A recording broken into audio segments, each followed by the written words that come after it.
Gumawa ako ng way para makausap ang GF ng alam nyo na. Ang tagal ko nang inuusig ang konsensya. Hindi ako makatulog ng maayos. Tuwing pipikit ako, mukha niyang nakikita ko. Hindi siya, kundi yung girlfriend niya. Isang babaeng wala namang kaalam-alam na habang buo ang tiwala niya, may isa pang babaeng pinapadalhan ng miss na kita at kailan tayo magkikita ulit. At ang mas masakit, ako yung babaeng yun.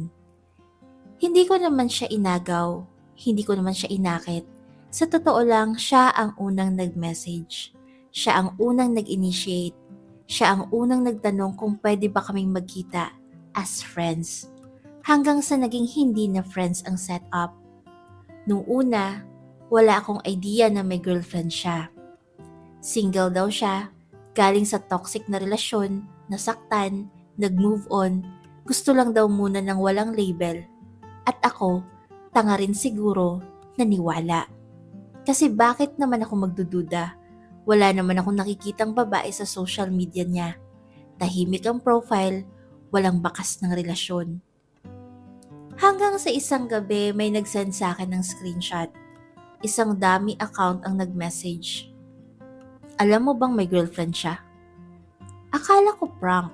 Akala ko ex na gumagawa ng issue. Pero nung sinend sa akin ang profile ng girl, doon ako natahimik. Maayos, desente, mukhang mabait, may mga church photos, may mga picture kasama ang pamilya, may caption pang blessed beyond measure. At sa isang larawan, hawak niyang kamay ng lalaking kilalang kilala ko.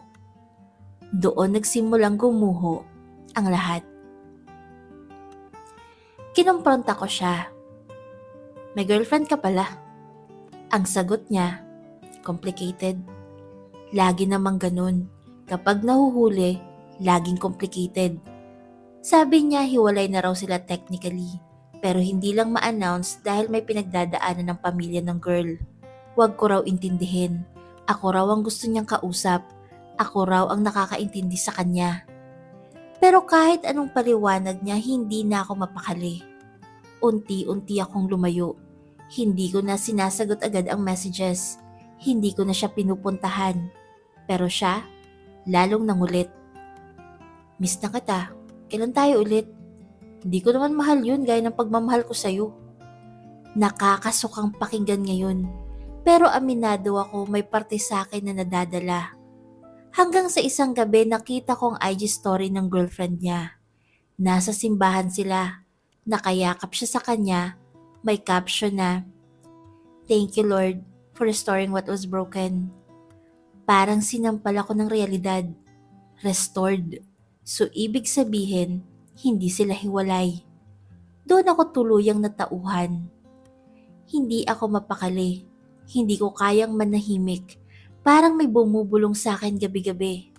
Sabihin mo, karapatan niyang malaman. Pero paano?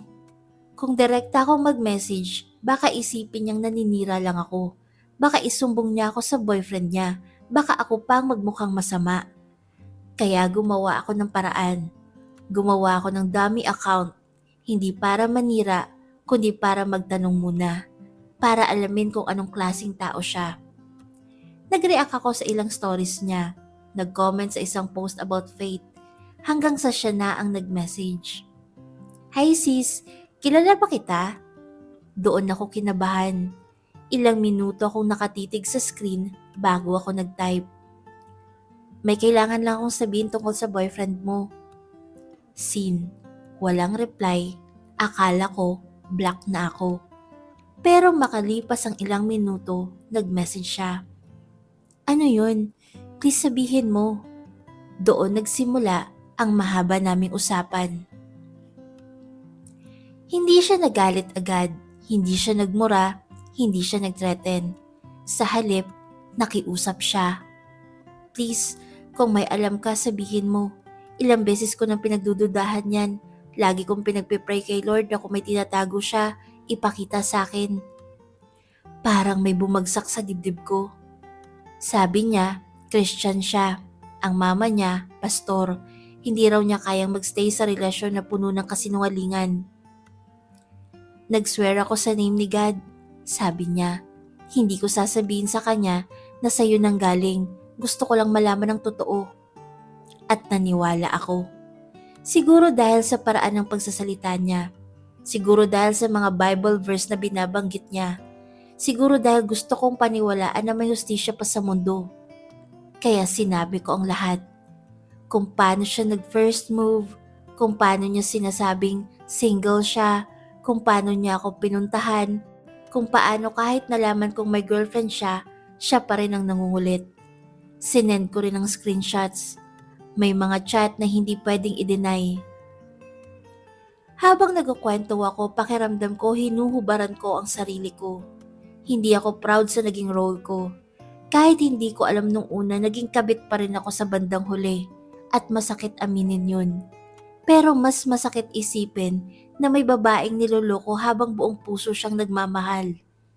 Sinabi niya sa akin na last year, nagloko na rin pala ang boyfriend niya with his ex.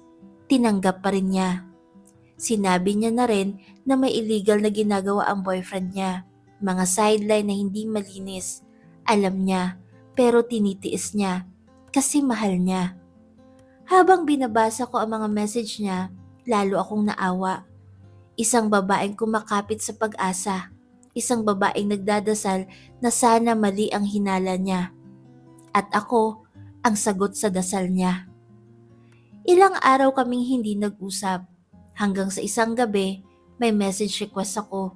Galing sa kanya. Sa lalaki. Ang kapal ng mukha mo. Wala ka bang respeto?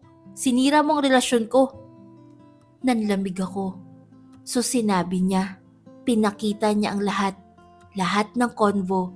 Lahat ng evidence. At ngayon, ako ang kontrabida sa kwento niya. Sinisi niya ako. Ako raw ang nang-akit. Ako raw ang hindi tumigil. Ako raw ang obsessed. Gusto kong tumawa sa galit. Siya ang nag-first move. Siya ang laging nag-i-initiate. Siya ang paulit-ulit nag-aaya kahit sinabi kong tigilan na. Pero ngayon, ako ang masama. Doon ako napaisip, mali ba akong nagsabi? Kung nanahimik ako, baka tahimik pa rin ang buhay ko. Hindi ako minumura, hindi ako tinatawag na ahas, hindi ako pinaparatangang nanira. Pero kapag naiisip ko ang mukha ng girlfriend niya, ang paraan ng paghingi niya ng totoo, parang hindi ko kayang pagsisihan ng buo. Bilang babae, nangibabaw ang awa ko. Ayokong maranasan niya ang mas matagal na panloloko. Ayokong mas lalong lumalim ang investment niya sa lalaking hindi siya kayang respetuhin. Pero ngayon, pakiramdam ko, ako ang naiwan sa gitna. Hindi ko siya gusto, hindi ko siya gustong agawin. Matagal na akong naka-move on. Kahit hanggang ngayon nag-aaya pa rin siya ng fubo. Hindi ko na pinapansin. Pero bakit parang ako ang lugi? Isang gabi nag-message ulit ang girlfriend niya. Salamat. Isang salita. Sabi niya, naghiwalay sila. Hindi raw niya kaya ang paulit-ulit na kasinungalingan. Masakit daw. Pero mas masakit ang manatili sa taong walang takot magsinungaling. Hindi ko sinabi sa kanya na ikaw, sabi niya. Pero alam niya, kasi ikaw lang naman ang posible. Napangiti ako ng mapait. Kahit anong tago, lalabas at lalabas ang katotohanan. At doon ko na-realize, hindi ako nagsalita para manira. Hindi ako nagsalita para gumanti. Nagsalita ako dahil hindi ako komportable maging parte ng kasinungalingan. Oo, may parte sa akin ang nagsisisi, lalo na kapag may natatanggap ako masasakit na salita. Pero mas kaya kong tiisin ang galit niya kaysa dalhin habang buhay ang konsensya ko. Minsan, ang paggawa ng tama, hindi ibig sabihin magiging tahimik ang buhay mo. Minsan, ang paggawa ng tama, ikaw pa ang lalabas na masama. Pero sa huli, kapag humarap ka sa salamin at alam mong hindi ka nakasabot sa panluloko, siguro sapat na yun. At kung babalik man ang panahon, gagawin ko pa rin. Pero mas maaga para mas kaunti ang nasaktan.